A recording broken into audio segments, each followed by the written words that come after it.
Hello everyone, I'm Sherry Truler with Red Apple Auctions. Thank you for joining me for this video, which is what you wish you could tell your younger pre-auction self. And this video is sort of a prequel to a call that I'm going to be leading on October the 27th called The 5 Myths Holding You Back from Making Big Money on Your Auction Fundraiser.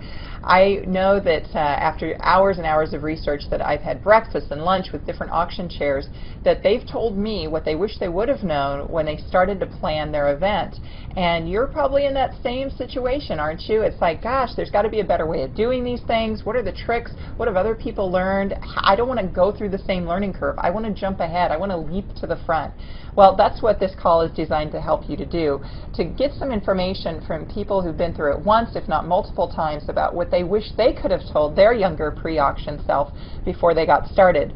Now, I'll tell you what we're going to cover specifically here in the call right now, but if you're on the website watching this video and you want to sign up, you can go to the right-hand side of our website and you should see a big brightly colored box there that has the word myths in it, and you'll be able to click there to register. Or if you're watching this video somewhere else, go to redappleauctions.com/myths, M-Y-T-H-S, and you'll be able to dial or sign up for the call there as well.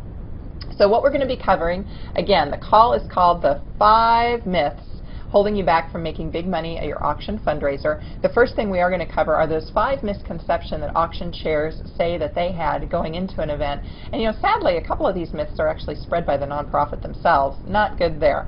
We're also going to cover the trinity of social pressures that auction chairs are under to produce a great event, and what some auction chairs have insisted, so it kind of reduces their individual liability so that they don't feel on the hook to really produce it if something falls through, or really have a, I should say, really have a high producing auction if something falls through.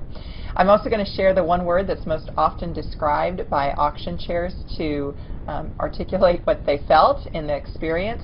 And then finally, what school auction chairs wish they would have negotiated with their school administration before they stepped into the auction planning role. So that's what we're going to cover on the call itself. Again, if you're on the website, go to the right and you'll be able to see that. But this really stemmed from the fact that, you know, my first auction did not go well at all.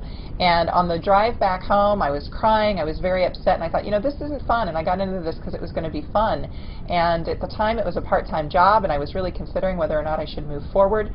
But if I was able to go back that 8 years, right now I've had 8 years of experience, if I was able to go back then, I'd say, you know what, it's all going to be okay, because you're going to learn how to do this better. You're going to learn the tricks, you're going to learn the tips, you're going to learn processes, you're going to learn how to make this easier for you and for the nonprofit. And if you haven't had that experience yet, it pays to rely on other people's experience so that you don't make the same mistakes. So join me on the call. Again, 5 myths holding you back from making big money on your auction fundraiser. Get that on the right-hand side of our website or redappleauctions.com/myths. I'm Sherry with Red Apple Auctions.